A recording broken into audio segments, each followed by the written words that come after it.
ಇಲ್ಲ, ನಾನು ನನ್ನ ಧರ್ಮನ ಪಾಲಿಸ್ತಿದ್ದೀನಿ. ಅಂದ್ರೆ ದೇವತೆಗಳ ರಾಜನ ಮಂದಿರ ನಿರ್ಮಾಣ ಧರ್ಮದ ಪಾಲನೆನೋ ರಾಧಿ? ಮಂದಿರ ಕಟ್ಟೋದು ಧರ್ಮದ ಪಾಲನೆ ಅಲ್ಲ. ಅಮ್ಮ ಅಪ್ಪ ಮತ್ತೆ ಅತ್ತೆ ಮಾವನ ಇಷ್ಟನ ಪೂರೈಸೋದು ಧರ್ಮದ ಪಾಲನೆ. ಈಗ ನಾನು ಅದನ್ನೇ ಮಾಡ್ತಿದ್ದೀನಿ. ನೀನು ನಿನ್ ಧರ್ಮದ ಪಾಲನೆ ಮಾಡೋದು ಒಳ್ಳೇದು.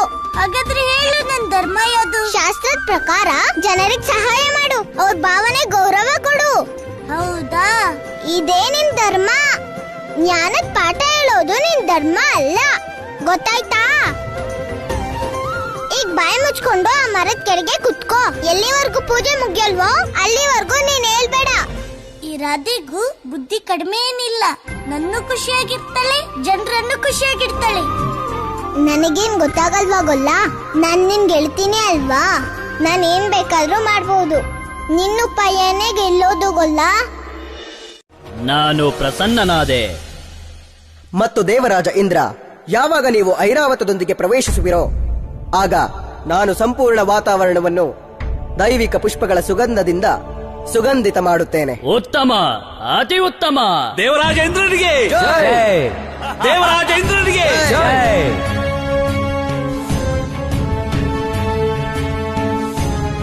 ಈ ದಿನ ಇದು ಸತ್ಯವಾಯಿತು. ಈ ಸೃಷ್ಟಿಯಲ್ಲಿ ನನಗಿಂತ ಮಹಾನ್ ಯಾರೂ ಇಲ್ಲ. ನನ್ನ ಸ್ಥಾನವನ್ನು ಯಾರೂ ಪಡೆಯಲಾಗದು. ನಾನು ಎಷ್ಟೋ ಯುಗಗಳಿಂದ ಶಾಸನ ಮಾಡಿದ್ದೇನೆ ಮತ್ತು ಮುಂಬರುವ ಎಷ್ಟೋ ಯುಗಗಳಲ್ಲೂ ನಾನೇ ಶಾಸನ ಮಾಡುವೆ. ಏಕೆಂದರೆ ನಾನೇ ಭಗವಂತ, ಕೇವಲ ನಾನು.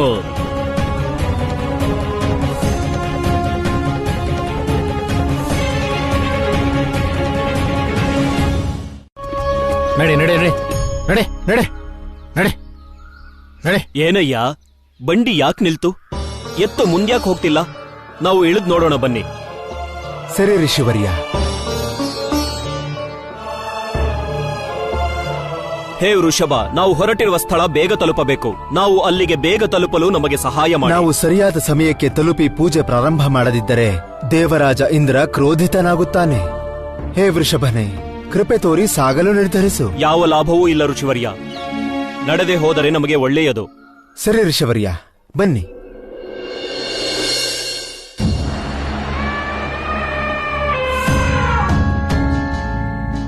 ಐರಾವತ, ಶೀಘ್ರವಾಗಿ ಹೋಗು.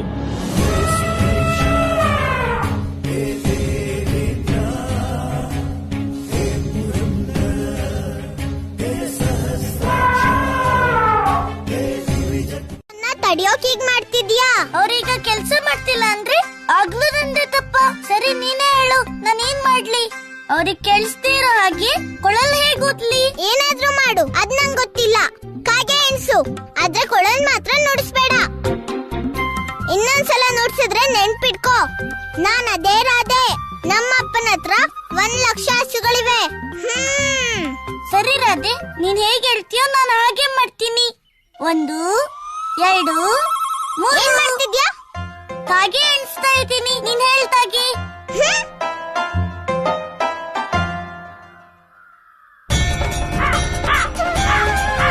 ಹೇಗಾಗೆ ರಾಜ, ನಿನ್ಗಂತೂ ನನ್ ಮನ್ಸಿನಿಚ್ಛೆ ಗೊತ್ತಿರೋದೇ ಅಲ್ವಾ? ಈಗ ನೀವು ನನ್ ಮನ್ಸಿನಿಚ್ಛೆ ಪೂರ್ತಿ ಮಾಡ್ಬಿಟ್ರಿ, ಆಗ ಬಹಳ ಉಪಕಾರ ಆಗತ್ತೆ ನನ್ಗೆ ನಿಮ್ಮಿಂದ.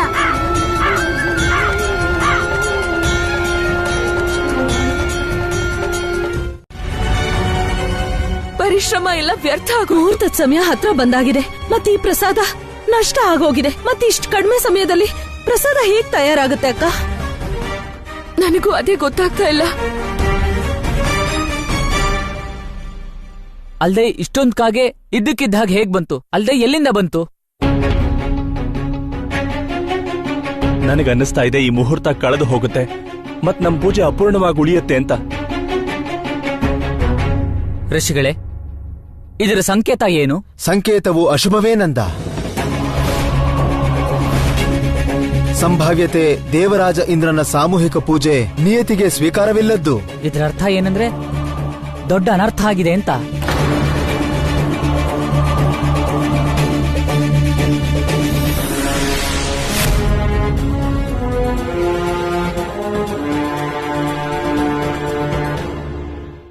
ಜನ ಹೇಳಿದ್ದನ್ನ ಮೊದ್ಲು ವಾಯುಮಂಡಲದಲ್ಲಿ ಶಾಂತಿ ಇರುತ್ತಂತೆ. ಎಲ್ಲಿಂದ ಕಲ್ತ್ಕೊಂಡ್ ಬಂದಿ ಇಂತ ದೊಡ್ಡ ದೊಡ್ಡ ಮಾತನ್ನ?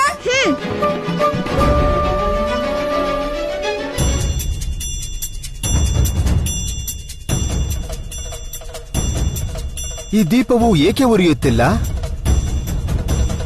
ಋಷಿವರ್ಯ, ದೀಪನ ನಂಗೆ ಕೊಡಿ, ನಾನ್ ಪ್ರಯತ್ನಿಸ್ತೀನಿ. ಸರಿ.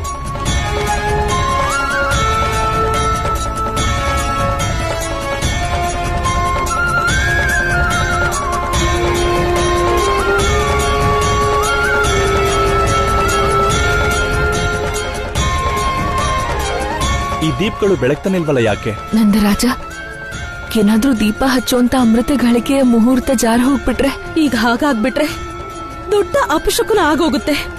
ಮತ್ ನಾವ್ ಯಾವತ್ತೂ ಪೂಜೆ ಮಾಡಕ್ಕಾಗಲ್ಲ.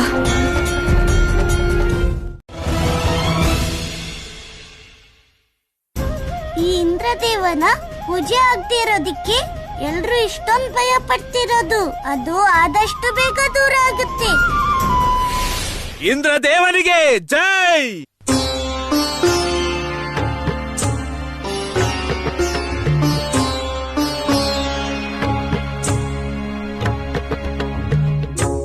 ನಾನೊಮ್ಮೆ ಪ್ರಯತ್ನ ಮಾಡಬಹುದೇ? ಖಂಡಿತ ಋಷಿವರ್ಯ.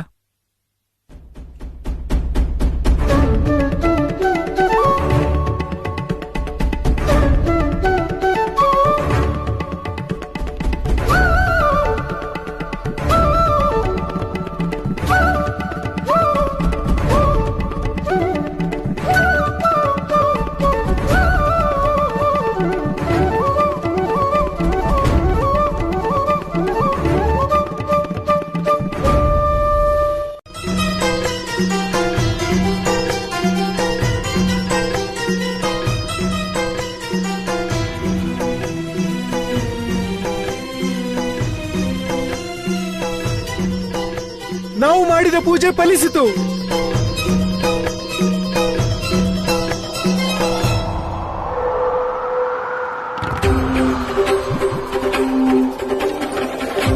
ಅಲ್ಲೋಡಿ, ದೀಪ ಆರೋಗ್ತಿದೆ.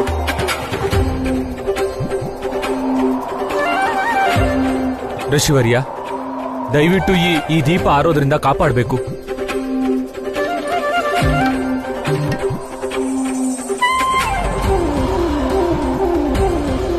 ದೀಪವು ಆರುವುದಕ್ಕೆ ಕಾರಣವೇನಿರಬಹುದು?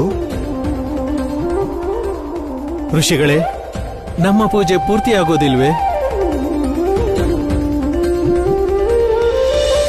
ನಾರಾಯಣ ನಾರಾಯಣ.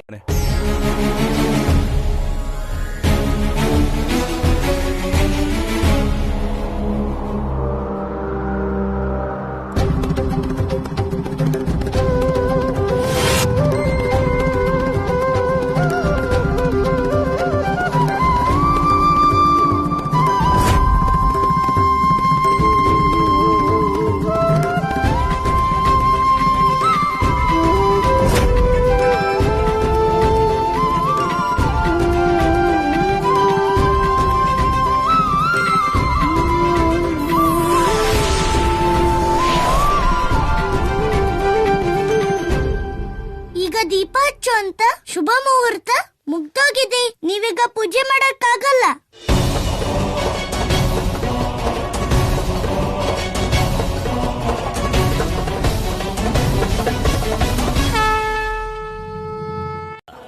ಪೃಥ್ವಿಯ ವಿಧಾತನು ತಿಳಿಯದ್ದು. ಆದರೆ ಈ ಆಟ ನನಗೆ ಅತಿ ಪ್ರಿಯವೇ. ನನ್ನ ಬಾಲ್ಯಕಾಲದಲ್ಲಿ ನನ್ನ ಗೆಳೆಯರ ಜೊತೆ ಇಂತಹ ಅನೇಕ ಒಗಟುಗಳ ಉತ್ತರ ಹೇಳಿದ್ದೇನೆ ನಾನು. ಅದಕ್ಕಾಗಿ ನಾನು ಭಗವಂತ ಕಂಸ ಅನುಮತಿ ನೀಡುತ್ತೇನೆ ನಿನಗೆ. ಕೇಳು, ಯಾವ ಪ್ರಶ್ನೆ ಕೇಳುವೆ ನನಗೆ ಅದೃಶ್ಯ ದ್ವಾರಪಾಲಕ? ಹಾಗಿದ್ದರೆ ಹೇಳು ಕಂಸ, ಪೃಥ್ವಿಯ ಎಲ್ಲಕ್ಕಿಂತ ಸುಖಿ ಮತ್ತು ಭಾಗ್ಯವಂತ ರಾಜ ಯಾರು? ಇದು ಒಂದು ಪ್ರಶ್ನೆಯೇ. ಸೃಷ್ಟಿಯ ಎಲ್ಲಕ್ಕೂ ಭಾಗ್ಯಶಾಲಿ ಮತ್ತು ಸುಖಿ ರಾಜ ನಾನು, ಭಗವಂತ ಕಂಸ. ಆಯ್ತೆ ನಿನ್ನ ಪ್ರಶ್ನೆ. ಈಗ ಸರಿ, ಹೋಗಬೇಕು ನಾನು. ನನ್ನ ಮಾರ್ಗಕ್ಕೆ ಅಡ್ಡ ಬರಬೇಡ.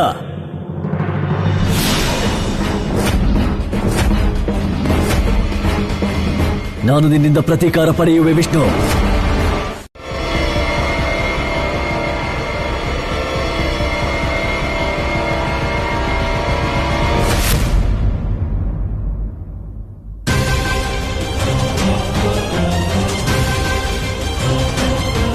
ಅಸಂಭವ. ಭಗವಂತ ಕಂಸನ ಮಾಯಾವಿ ಅಸ್ತ್ರ ಬ್ರಹ್ಮಲೋಕದ ದ್ವಾರವನ್ನು ಭೇದಿಸಲು ಅಸಫಲ ಆಗುವಂತಿಲ್ಲ. ನಿಲ್ಲಿರೆ.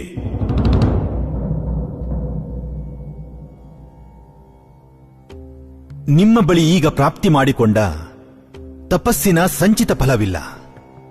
ಅದಕ್ಕಾಗಿ ನೀವು ಈಗ ಪುಣ್ಯ ಫಲವಿಲ್ಲದೆ ಈ ಮೂಲಕ ಬ್ರಹ್ಮಲೋಕಕ್ಕೆ ಪ್ರವೇಶ ಮಾಡಲಾಗದು. ಭಗವಂತ ಕಂಸನಿಗೆ ಜ್ಞಾನ ನೀಡುವಂತಹ ನೀನು ಯಾರು? ಇದೇ ಮೂಲ ಪ್ರಶ್ನೆಗೆ ಉತ್ತರ ಹುಡುಕಲು ನೀವು ಇಲ್ಲಿ ಬಂದಿದ್ದು. ನಿಮ್ಮಯ ಸಮಯ, ನಿಮ್ಮ ಶಕ್ತಿ, ನಿಮ್ಮ ಧ್ಯಾನವನ್ನು ಅದರಲ್ಲೇ ಕೇಂದ್ರೀಕರಿಸಿರಿ.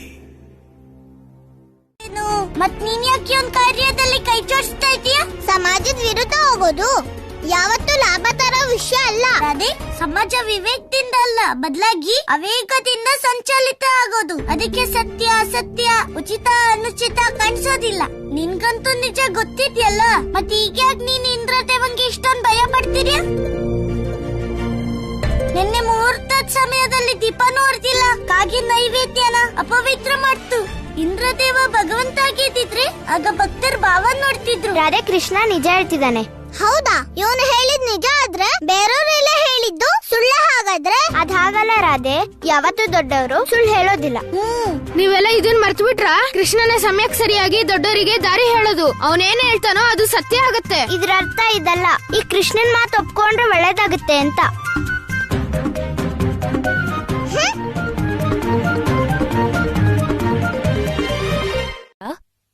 ಅಮ್ಮ ಇದನ್ ಬಿಡು, ನನ್ ಮಾತು ಕೇಳು. ಕಂದ, ಇದನ್ ಬಿಡೋಕ್ಕಾಗಲ್ಲ. ಯಾಕಮ್ಮ? ನಾನ್ ಹರಕೆ ಹೊತ್ತು ಬತ್ತಿ ಮಾಡ್ತಿದ್ದೀನಿ. 101 ದೀಪ ಹಚ್ಚುವಂತ ಸಂಕಲ್ಪ ಮಾಡಿದ್ದೀನಿ ನಾನು. ಅವತ್ತು ಭೂಮಿ ಪೂಜೆಯ ದಿನ ಪೂಜೆ ಅರ್ಧಕ್ಕೆ ನಿಂತೋಯ್ತು. ಇನ್ಯಾವ ತಪ್ಪಾಗೋದು ಇಷ್ಟ ಇಲ್ಲ ನನಗೆ. ಅಮ್ಮ, ಗುರು ಗರ್ಗಾಚಾರ್ಯರು ಹೇಳ್ತಾರೆ, ನಿನ್ ಮನ್ಸಲ್ಲಿ ವಿಶ್ವಾಸ ಮತ್ತೆ ಶ್ರದ್ಧೆ ಇದ್ರೆ ನೀನು 1 ದೀಪ ಹಚ್ಚೋದ್ರಲ್ಲಿ ಹಾಗೂ 100 ದೀಪ ಹಚ್ಚೋದ್ರಲ್ಲಿ ಯಾವ ವ್ಯತ್ಯಾಸನೂ ಇರಲ್ಲ. ಕಂದ, ಗುರುದೇವ ನಿಜಾನೇ ಹೇಳಿದ್ರು. ಆದ್ರೆ ಇಂದ್ರದೇವರ ಪೂಜೆಯಲ್ಲಿ ತಪ್ಪಂತೂ ಆಗಿದೆ ನಮ್ಮಿಂದ. ಹಂಗಂದ್ರೆ ಅಮ್ಮ, ಉಳ್ದಿದ್ದ ದೀಪ ಭಕ್ತಿಗಾಗಲ್ಲ, ಬದ್ಲಾಗಿ ಇವು ಕ್ಷಮೆಗೋಸ್ಕರನ. ಕಂದ, ಹಾಗೆಲ್ಲ ಹೇಳ್ಬಾರ್ದು. ಇಂದ್ರದೇವ ಕೋಪ ಮಾಡ್ಕೋತಾರೆ. ಅಮ್ಮ ಅಮ್ಮ, ನಾನು ಅದನ್ನೇ ಹೇಳ್ತಿದ್ದೀನಿ. 1 ದೀಪ ಹೊರಿದಿದ್ರೆ ದೇವತೆಗಳ ರಾಜ ಇಂದ್ರ ಕೋಪ ಮಾಡ್ಕೋತಾನ. ಧರಿಸುತ್ತದೆ ಪುತ್ರ, ಆದರೆ ನೀನಂತೂ ಅಹಂಕಾರದ ಸರಪಳಿ ಧರಿಸಿರುವೆ. ಮಾತೆ, ಇದು ನಿಮ್ಮ ದೃಷ್ಟಿಯ ದೋಷವಷ್ಟೇ. ಕಂದ, ನೀನ್ ಏನ್ ಮಾತಾಡ್ತಿದ್ಯಾ? ದೇವತೆಗಳೇನಾದ್ರೂ ಕೇಳಿಸ್ಕೊಂಡ್ರೆ ಅನರ್ಥ ಆಗತ್ತೆ. ಆದ್ರೆ ಅಮ್ಮ, ಒಬ್ಬ ಮನುಷ್ಯ ದೇವ ಮತ್ತು ದಾನವ ಇಬ್ರಿಂದಲೂ ಭಯ ಪಟ್ಕೊಂಡ್ರೆ ಅವರಲ್ಲಿ ವ್ಯತ್ಯಾಸ ಏನ್ ಉಳ್ಕೊಳ್ಳುತ್ತೆ? ಪುತ್ರ, ನೀನು ದೇವನಾಗಿದ್ದರೂ ದೇವತೆಗಳ ಜವಾಬ್ದಾರಿ ಮರೆತಿರುವೆ. ನಿನಗ್ಯಾವ ಶಕ್ತಿ ಪ್ರಾಪ್ತವಾಗಿದೆಯೋ ಅದು ಮಾನವ ಜಾತಿಯ ರಕ್ಷಣೆಗೋಸ್ಕರ. ಆದರೆ ನಿನ್ನ ಅಹಂಕಾರದಲ್ಲಿ ಆ ಜವಾಬ್ದಾರಿಯಿಂದ ವಿಮುಖನಾಗಿದ್ಯಾ. ಆದರೆ ನಾನು ಒಬ್ಬ ಮಾತೆಯಾಗಿದ್ದರಿಂದ ನನ್ನ ಧರ್ಮವದು. ನಾನು ನನ್ನ ಪುತ್ರನಿಗೆ ಸರಿ ಮಾರ್ಗ ತೋರಬೇಕು. ಉಚಿತ ಅನುಚಿತ ಸರಿ ತಪ್ಪುಗಳ ಜ್ಞಾನ ಕೊಡಬೇಕು. ನೀನೇನಾದರೂ ಅದರ ನಂತರವೂ ನಿನ್ನ ಅಧರ್ಮದ ಮಾರ್ಗದಲ್ಲಿ ಸಾಗಲು ಬಯಸಿದರೆ ನಾನು ಭಗವಂತನಲ್ಲಿ ಪ್ರಾರ್ಥನೆ ಮಾಡುವೆ. ನಿನ್ನ ಅಪರಾಧಕ್ಕೋಸ್ಕರ ಶಿಕ್ಷೆಯ ಜೊತೆಯಲ್ಲಿ ದಯೆಯ ಭಾವವೂ ಇರಲಿ ಮತ್ತು ಪ್ರಾಯಶ್ಚಿತ್ತದ ಅವಕಾಶವಿರಲಿ. ಸಂತೋಷ ಆಯ್ತು. ಕಂದ, ಸುಮ್ನಿರು. ಇದು ನಿಮ್ಮಪ್ಪ ಕೇಳಿಸ್ಕೊಂಡ್ರೆ ಏನಾಗುತ್ತೆ ಅಂತ ಗೊತ್ತಾ?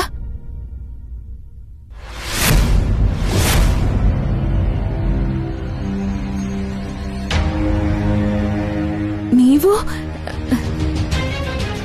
ನಂದರಾಜ, ನೀವು ಬೇಗನೆ ಬಂದ್ರಿ. ಅದು ನಾನು ಬತ್ತಿನ ನಿಜಾನ ಮುಚ್ಚಿಡೋ ಪ್ರಯತ್ನ ಮಾಡಬೇಡ ಯಶೋದ. ಮತ್ತೆ ಕೃಷ್ಣ, ಇಂದ್ರದೇವ ನಮ್ಮೆಲ್ಲರ ಮೇಲೆ ಕೋಪಿಸ್ಕೊಂಡ್ರೆ ಅದರಿಂದ ನಿನಗೆ ಸಂತೋಷ ಆಗತ್ತಾ? ಅಪ್ಪ, ನನ್ಗಂತೂ ಸಂತೋಷ ಇದೆ. ಈ ವೃಂದಾವನ ಜನರ ಸಮಯ ಮತ್ತೆ ದನ ಎರಡರದ್ದು ಉಳಿತಾಯ ಆಗೋಯ್ತು.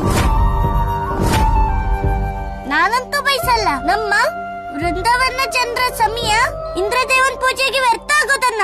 ಸಾಕು. ಇಂದ್ರದೇವನ ಬಗ್ಗೆ ಇನ್ನೊಂದು ಶಬ್ದನೂ ಮಾತಾಡೋ ಹಾಗಿಲ್ಲ.